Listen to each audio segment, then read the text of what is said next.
I don't think there exists a category of cards as underappreciated in Commander as protection spells. People just don't play them, and when they do, they gloss over some of the best ones. Yes, aside from Teferi's protection and heroic intervention, there's an entire trove of treasures waiting to be unlocked.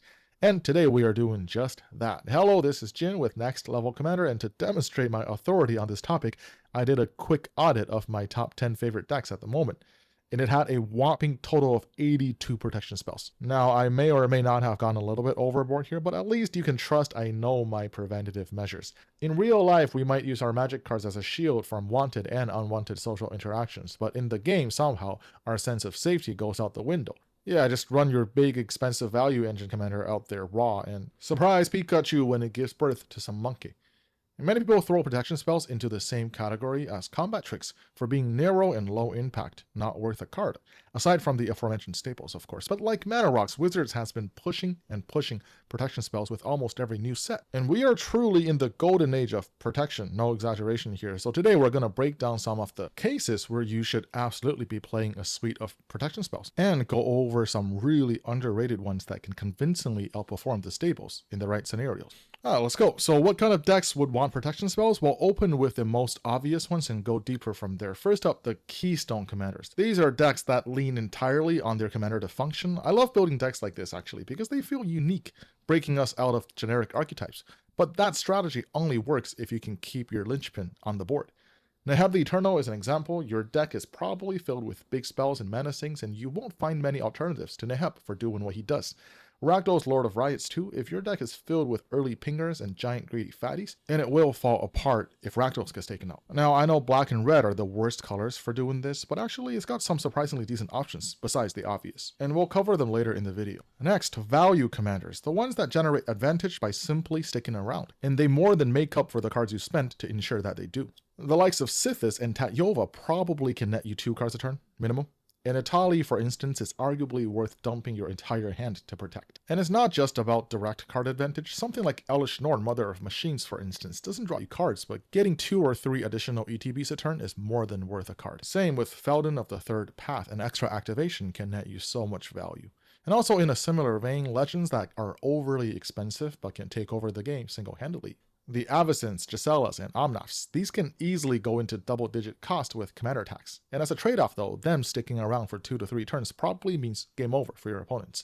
Next up are decks that tend to commit creatures to the board early and fast. You know, the aggro decks, beatdown decks, and a lot of kindred builds. You come out the gate fast, applying pressure, but usually it's not enough to win the game.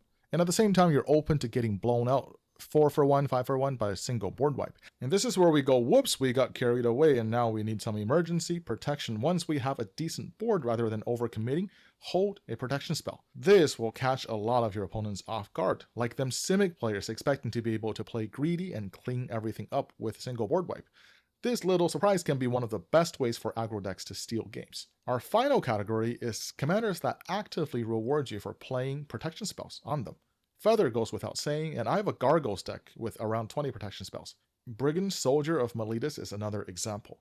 But aside from this, if your commander has a solid enter the battlefield ability, the Flicker and Blink type protection spells can be excellent value and almost never a dead card. If your deck falls into any of these categories, playing some synergistic protection spells will make your deck better and more consistent. Now we go over some of the best choices for different scenarios.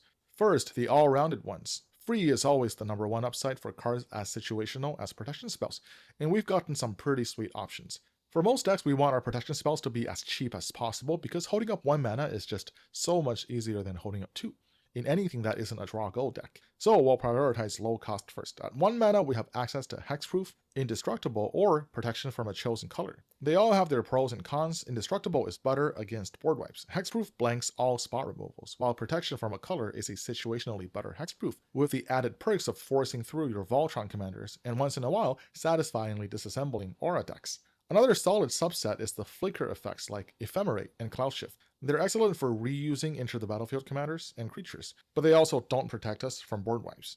Oh, and I almost forgot about them, but the Mothers! They absolutely deserve to be in this conversation even though I never liked them much, and because they're slow and I have to drop them early, which makes you even more vulnerable to getting X for 1 by a board wipe. However, in practice, I've seen them do excellent work, and one of the best arguments for them is the ability to deter removals rather than trying to counter them after cast. because a removal spell saved against you now might get spent on another opponent later on.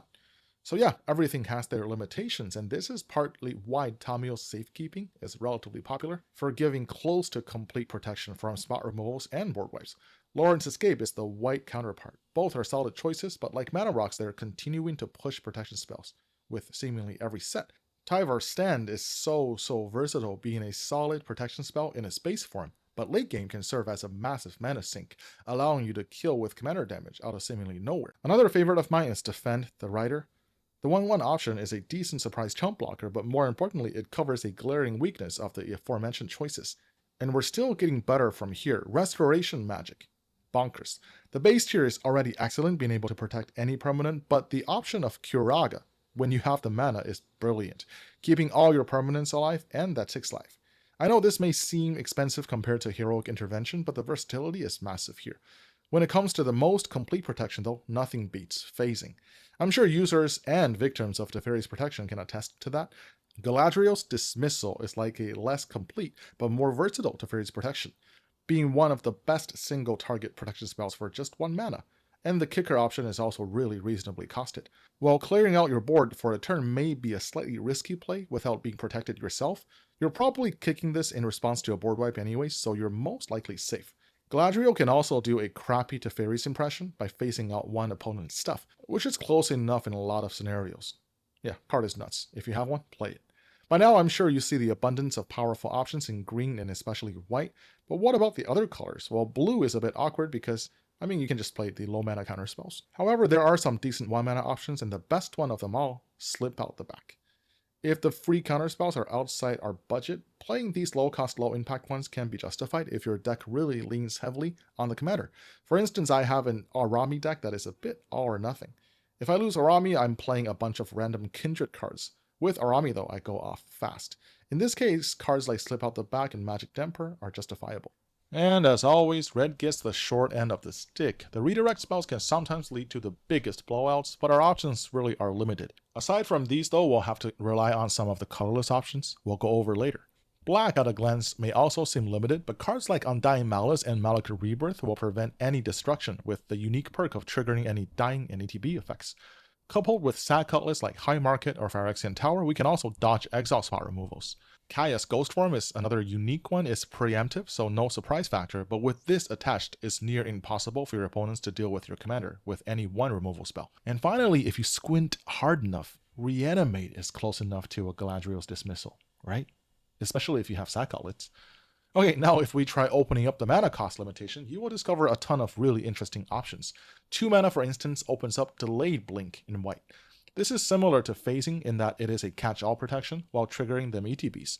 Long Road Home and Otherworldly Journey are excellent, but one of my favorites in this category is Parting Gust. With slightly more restrictive mana cost, this serves as a blink spell or a removal, whichever you need more at the moment. Or just get both with Getaway Glamour. The base is a Long Road Home, but if you happen to have extra mana, or the need, it also kills the thing. These 3 cards are actually so pushed, I swear every single one of them feels playable. Now this next one, for example, Smuggler's Surprise, I think people are sleeping on this by not evaluating its actual base mode, which is hidden at the bottom. This, for 2 mana, does a solid Heroic Intervention impression if your deck is creature-based. You're in green, what else is there to do? And the other abilities here being mix and matchable is just so versatile. Honestly, I think this is one of the best green cards from recent sets. Now this next one is even better, but sees even less play. Final Showdown. Unlike Smuggler's Surprise, this is not a base protection spell. It is one of the best board wipes in the game. But being able to give a creature indestructible for just 2 mana allows this to replace any protection spell and perform double duty. Now for more specific scenarios, an aggro deck for instance would have to make a choice between leaving a protection mana or continuing to build the board. While some cards allow you to do both, Grand Crescendo is the top pick in my book. 2 mana to give indestructible to everything is already very playable. Mughal's Veiler is a less flexible version of that, but can be just as powerful. These cards I often just chuck out there, make a bunch of tokens, and apply more pressure, even if the protection part is wasted. Similarly, the Flip Avacyn is a solid flying threat that is totally fine to just play. Be careful though with the flip ability, you don't want to wipe your own board. Another solution to this problem is the set and forget ones like Selfless Spirit, Boromir, Dauntless Escort, and Selfless Glyph Weaver. These are all excellent, especially when combined with creature recursion effects. Although for any creature deck, the best protection spell is always Akroma's Will. Not close. And this card does everything. Casting it on a full board usually means game over. Even if they're still alive, your opponents are never racing you after this. And using this as a protection spell may feel bad, but it's nice to have the option in a pinch. Now in decks with more ETB effects, higher mana cost opens the door to mass blinking. I mean, these are also protection spells alright, but sometimes they can straight up win you the game if you get enough triggers. Now we're getting more and more narrow. If your commander is 7 power or greater, or can easily get to that point, Not of This World is a treat from the olden days. And besides spells, they've also printed a bunch of equipments that can function similarly, with Mithril Coat from Lord of the Rings and Celestial Armor in Foundations. And also there's Silvershell Costume, excellent card. If your deck has a decent amount of instants, Veilstone Amulet is a really interesting pick, turning every instant into protection. And at this point, if you're still not convinced about protection spells, somehow at least start with the lands. Malakir Rebirth is one. Revitalizing Repast and Sajiri Shelter are also options with low opportunity cost. Plaza of Heroes is expensive, but it's a solid land even if you never use the protection ability. And Talon Gates of Madara is one of those freakishly pushed cards, being ramp, protection, and pseudo removal all in one. So that's a decent roundup of protection spells, I'd say. Please give them a try. You will find that protecting what you have is sometimes so much more efficient than finding another one or recasting it again from the command zone. Practice safe magic. Which ones are you adding to your decks? Do you have a commander that synergizes unfairly well with protection spells? Let me know in the comments. At this point, I'm still able to read and reply to all of them, but it's starting to get a bit overwhelming, which is a good problem to have. Thank you all. This is Jin with Next Level Commander. Please subscribe if you enjoy this content and stay tuned for more. See you.